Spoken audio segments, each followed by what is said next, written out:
We embrace our lungs. Breathing in, I'm aware of my lungs. Breathing out, I smile to my lungs. They work so hard, and I don't give them enough clean air. Breathing in, I'm aware of my heart. Breathing out, I smile to my heart. My heart beats day and night. Now I have to stop smoking and drinking alcohol because I really care for my heart. So we go through our body. We scan our body with the light of mindfulness, recognizing, embracing, smiling to it. We take time, perhaps 10, 15, or 20 minutes to scan our body slowly with the energy of mindfulness. Smiling to each part, we help that part release the tension. When we come to a part of the body that is ailing, we can stay longer. We spend time recognizing and embracing it. We use the energy of mindfulness to embrace it, to smile to it, and to help it release the tension. When there is a physical pain, our mindfulness will let us know it is only a physical pain. And with that kind of awareness, we are more relaxed and can heal more quickly. No distinction between means and ends. With mindful walking, our steps are no longer a means to arrive at an end. When we walk to the kitchen to serve our meal, we don't need to think, I have to walk to the kitchen to get the food. With mindfulness, we can say, I'm enjoying walking to the kitchen, and each step is an end in itself. There is no distinction between means and ends. There's no way to happiness. Happiness is the way. There is no way to enlightenment. Enlightenment is the way.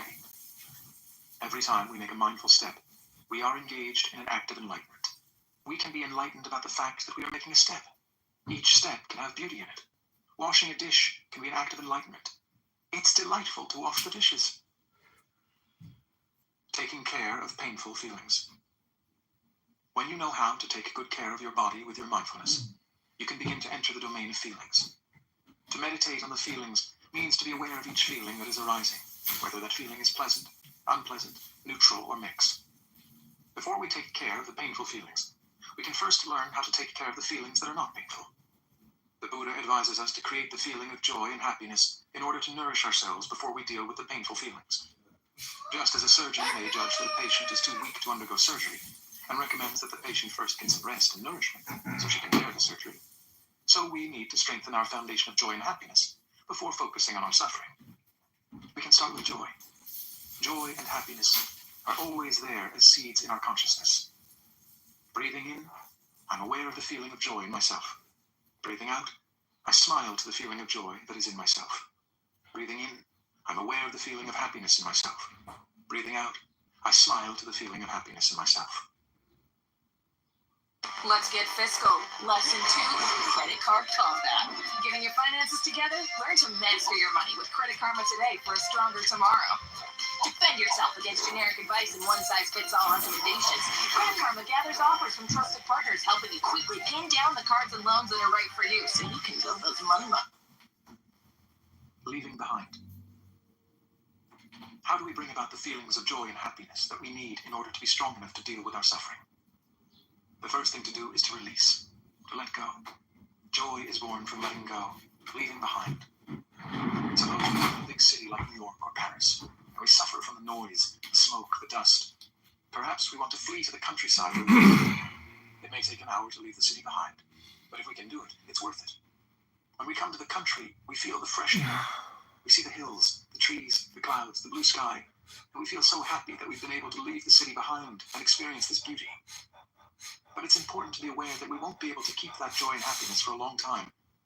In a few weeks, we'll want to go back to Paris or New York. We've all experienced this.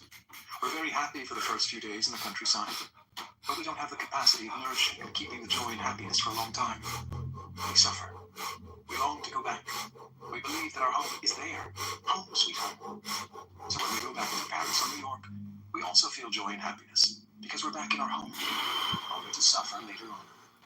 So we go back and forth like that. In our modern society, many people have a second home, so they can flee their situation for some time and then go back. Joy and happiness are impermanent. They need to be nourished in order to stay longer. If we don't know the art of nourishing our joy and happiness, they will die. After some time, we lose our capacity of enjoying the joy and happiness that are available. That joy and happiness can be nourishing and healing, but they're not deep enough to transform the deep suffering that's lying down in the bottom of our consciousness. Beneath the surface. On the surface of the ocean,